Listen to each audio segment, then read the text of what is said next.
नमस्कार, मैं हूं कुमार गजेंद्र। जनपद ऑन द स्पॉट में आपका स्वागत है। दिल्ली के मुख्यमंत्री अरविंद केजरीवाल और उनकी सरकार के लोग जिस तरीके से बार-बार भागकर हर मामले को लेकर कोर्ट जाते हैं, अब कोर्ट भी उनकी इन हरकतों से आजिज आ चुका है। आजिज इसलिए आ चुका है कि दिल्ली सरकार का कोई भी ऐसा मामला नहीं है कि जिसमें दिल्ली सरकार ने कोर्ट के अंदर मामला ना डाला हो। यानी कि उनके मुताबिक अगर कोई भी काम नहीं हुआ तो उस मामले को कोर्ट वो लेकर जरूर जाते हैं। और कोर्ट इस बात से अब परेशान हो चुका है कि हजारों की सैकड़ों की तादाद में दिल्ली के मामले हाई कोर्ट, सुप्रीम कोर्ट और निचली अदालतों में चल रहे हैं।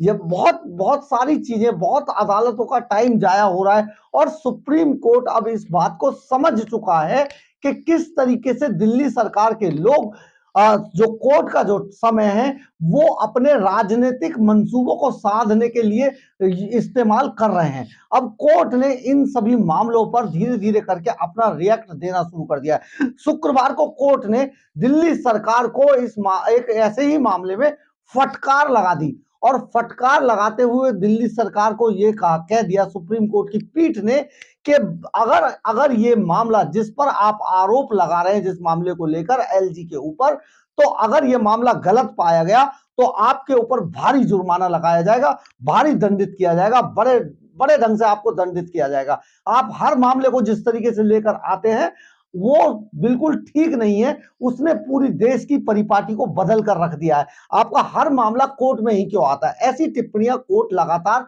जो दिल्ली सरकार है, जो अरविंद केजरीवाल के लोग हैं, उनको लेकर करता रहा है। शुक्रवार को एक बार फिर से कोर्ट ने इसी बात को लेकर फटकार लगाई। मामला था दिल्ली सरकार की फरिश्ते योजना, यानी कि जिसमें दिल्ली सरकार जो रोड एक्सीडेंट होते हैं वहां से जो एक्सीडेंट के शिकार लोग हैं उनको बहुत जल्दी से ट्रीटमेंट दिलाने के लिए निजी अस्पतालों में भी भर्ती कराया जा सकता है इस योजना के तहत। यानी कि फरिश्ते योजना के तहत किसी भी ऐसे रोड एक्सीडेंट के शिकार व्यक्ति को आप निजी अस्पताल में लेकर जाएं। वहां पर निजी अस्पताल को आदेश है कि उसका इलाज वहीं पर किया जाना चाहिए, चाहे वो कोई भी प्राइवेट अस्पताल है, उसमें उसमें इस एक्सीडेंट का शिकार व्यक्ति का इलाज किया जाना चाहिए और उस पर जितना भी खर्चा आएगा उसका भुगतान दिल्ली सरकार करेगी।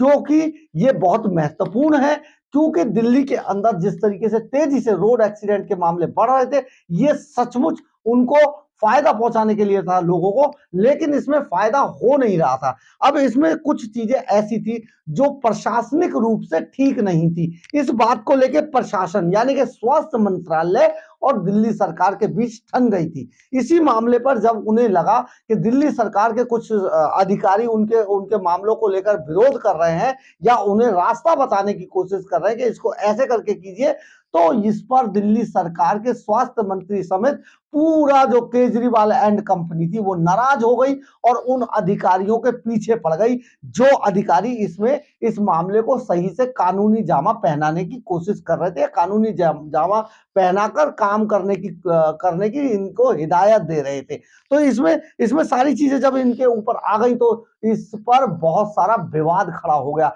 स्वास्थ्य मंत्रालय के जो स्वास्थ्य सचिव है, जिन्होंने इस योजना के भुगतान को जब अनाप शनाप बिल उनके आने लगे तो उन्होंने इस पर अंकुश लगाने की कोशिश की, जिसके बाद दिल्ली सरकार बिफर गई और दिल्ली सरकार ने सीधे सीधे इस मामले को भी एलजी से जोड़ दिया और एलजी से जोड़ने के बाद दिल्ली सरकार इस मामले को लेकर सुप्रीम कोर्ट चली गई।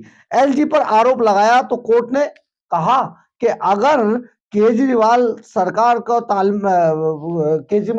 की अगर यह बात झूठी पाई गई तो इस पर बहुत बहुत बड़ा जुर्माना लगा दिया जाएगा। इसका उदाहरण आज उस वक्त सामने आया जब एलजी को लेकर बोले गए झूठ पर कोर्ट ने उल्टा सरकार को ही हड़का दिया। कोर्ट ने सीधे तौर पर दिल्ली सरकार को हड़काते हुए कहा कि अगर एलजी की ओर से कोई गड़बड़ी नहीं पाई गई तो आपको नहीं जाएगा। बहुत क्लियर कट कर दिया जो पीठ थी उन्होंने। आप हर मामले में एलजी को घेरते हैं, उन पर आरोप लगाते हैं और अदालतों का टाइम जाया करते हैं, ये तक कह दिया। इसलिए आपके खिलाफ कड़ी कार्रवाई की जाएगी, आप पर भारी जुर्माना लगा दिया जाएगा। ये आज कोर्ट ने दिल्ली सरकार को फटकार लगाते हुए बहुत सीधे तौर पर कह दिया है। दरअसल दिल्ली सरकार की ओर से फरिश्ते योजना का फंड रोके जाने को लेकर दिल्ली सरकार ने एलजी पर आरोप लगाते हुए सुप्रीम कोर्ट में एक याचिका दाखिल की थी, जिसकी सुनवाई दिल्ली सरकार की इस याचिका की सुनवाई न्यायमूर्ति बी आर गवाई और न्यायमूर्ति संदीप मेहता की पीठ कर रही थी, जिसने इनको हड़काया है। याचिका में कहा गया था कि एलजी निजी अस्पतालों के बिल भुगतान करने में अड़ंगा लगा रहे हैं, इसलिए इन बिलों के भुगतान करने और दोषी अधिकारियों के खिलाफ कार्रवाई करने का आदेश पारित करें। तो आप समझिए कि हर उस अधिकारी से दिल्ली सरकार यानी कि केजरीवाल एंड कंपनी की दुश्मनी है, जो इनको सही रास्ता बताने की कोशिश करता है। यानी कि अगर आप गलत तरीके से किसी योजना को इंप्लीमेंट करने की कोशिश कर रहे हैं, तो जो अधिकारी हैं वो इसलिए बनाए जाते हैं, इसलिए उनको रखा जाता है कि वो उस योजना को ठीक तरीके से कानूनी जामा पहना के कानूनी रास्ते से कानूनी तरीके से उनको पूरा करें।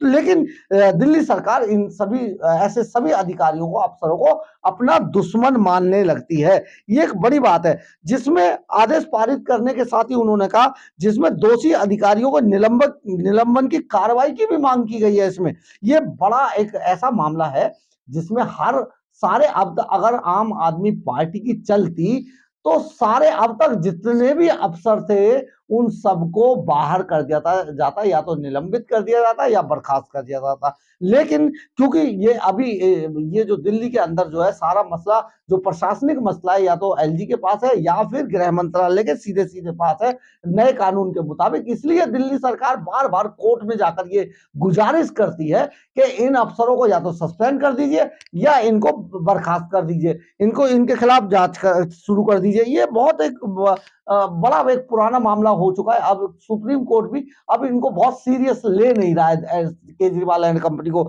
सुनवाई के दौरान उपराज्यपाल वी के सक्सेना की ओर से पेश सीनियर वकील संजय जैन ने कहा था कि यह पूरी तरह से दिल्ली सरकार के स्वास्थ्य मंत्रालय का मामला है, एलजी का इसमें कोई लेना देना नहीं है। इसके बाद सुप्रीम कोर्ट ने 8 दिसंबर 2023 को इस मामले पर एलजी को नोटिस जारी किया था।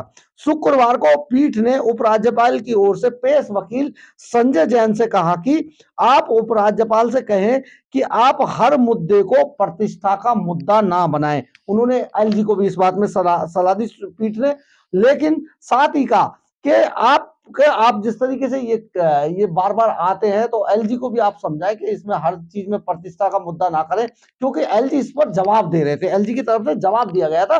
तो लेकिन इसमें जो सबसे बड़ा जो फटकार लगाई गई वो दिल्ली सरकार को लगाई गई, और जो एलजी की तरफ से कहा गया वो ये कहा गया कि यह देश का यह भी मामला नहीं है जहां पर एलजी और मंत्रिपरिषद के बीच कोई मुद्दा है। संजय जैन ने, जो एलजी की तरफ से पेश वकील थे, उन्होंने कहा कि ये ऐसा कोई मामला नहीं है जिसमें मंत्रिपरिषद यानी दिल्ली सरकार के जो मंत्रिपरिषद है उसके बीच और एलजी के बीच किसी तरीके का कोई मुद्दा है। ये ऐसा कोई मामला नहीं है, इसमें ऐसी कोई कहानी नहीं है, क्योंकि इसमें बिना किसी बात के बहुत ज्यादा हंगामा किया गया है, इसलिए इसमें कहा इसमें एलजी किसी भी रूप में शामिल नहीं है। और ये इसी तरीके से ये मामला है जैसे चाय की प्याली में तूफान, यानी कि इसमें कोई बात नहीं है, लेकिन इसमें इतना हंगामा मचा दिया गया है कि इसको ऐसा दिखाने की कोशिश की जा रही है कि इस मामले में भी एलजी ने कोई अड़ंगा लगाया। वरिष्ठ वकील ने बताया कि इस योजना के दिल्ली के स्वास्थ्य मंत्री की अध्यक्षता वाली एक सोसाइटी चलाती है, यानी कि जो फरिश्ता योजना है दिल्ली के अंदर उसको जो चलाता है, उसमें स्वास्थ्य सचिव जो है उसमें अध्यक्ष हैं, और उसकी एक पूरी सोसाइटी है जिसको फरिश्ते योजना को ये सोसाइटी ही चलाती है। सोसाइटी ने 2 जनवरी को बैठक की थी और जो फंड था उसको जारी कर दिया था। इसके बाद भी ये लोग कोर्ट तक चले आए और 2 सप्ताह के भीतर इसमें हलफनामा देने के लिए कहा है कि इस सारे मामले पर बताया जाए कि किस तरीके से इस पूरे मामले में एलजी शामिल थे। आप समझिए कि एलजी को बार बार जब स्वास्थ्य सचिव के अध्यक्षता वाली सोसाइटी एक सोसाइटी बना दी गई और उसका अध्यक्ष स्वास्थ्य सचिव, हेल्थ सेक्रेटरी को बना दिया गया जो दिल्ली गवर्नमेंट के हैं, और वो इस पूरे मामले को देखते हैं। तो इसमें एलजी की संलिप्तता कहां पर दिखाई दे रही है, एलजी ने इसमें कहां पर रोका है? लेकिन क्योंकि ये आम आदमी पार्टी की सरकार को सपना आया था कि इस मामले को भी एलजी ने रोका है, और इस बात को लेकर जो दिल्ली सरकार का जो स्वास्थ्य मंत्री जो है, वो दिल्ली आम आदमी पार्टी इस मामले को लेकर भी सुप्रीम कोर्ट की पीठ के पास चली गई कि भैया देखिए ये तो किस तरीके से हमको परेशान किया जा रहा है। जब वहां पर सारी चीजें निकल कर आई तो इसमें ये साफ नजर आ रहा था कि एलजी का इस सारे मामले से कोई लेना देना नहीं है। इसके बाद जो पीठ है, जो सुप्रीम कोर्ट की जो पीठ, खंडपीठ जो सुनवाई कर रही थी, उन्होंने दिल्ली सरकार को कड़ी फटकार लगा दी, और फटकार लगाते हुए यहां तक कह दिया कि अगर इसमें एलजी की संलिप्तता नहीं पाई गई तो आप लोगों पर भारी जुर्माना लगाया जाएगा अदालत का समय खराब करने के लिए।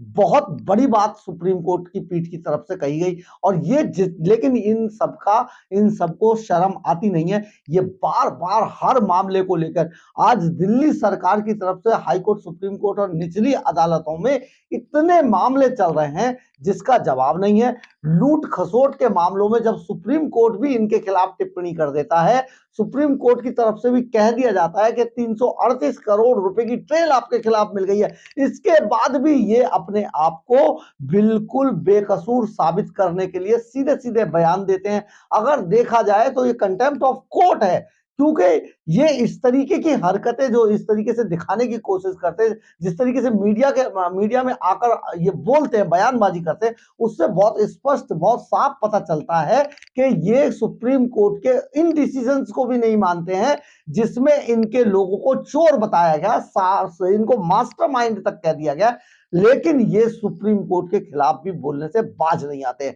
ये हमारे यहां जिस तरीके से बोलने की आजादी के कानून का दुरुपयोग हो रहा है, दुनिया के किसी और देश में ऐसा दुरुपयोग नहीं देखा होगा आपने। लेकिन ये दुरुपयोग सिर्फ और सिर्फ आम आदमी पार्टी के लोग ही करते हैं, और इस बार भी हर बार की तरह कोर्ट के अंदर यही साबित होने जा रहा है। और इसी बात को लेकर सुप्रीम कोर्ट की इस खंडपीठ ने केजरीवाल सरकार को फटकार लगाई है। अगर आपको मेरी खबर अच्छी लगी हो तो आप इसे लाइक, सब्सक्राइब और शेयर जरूर कीजिएगा। कमेंट्स बॉक्स में अपनी राय जरूर लिखिएगा, इससे हमें ऊर्जा मिलती है। जय हिंद, जय भारत।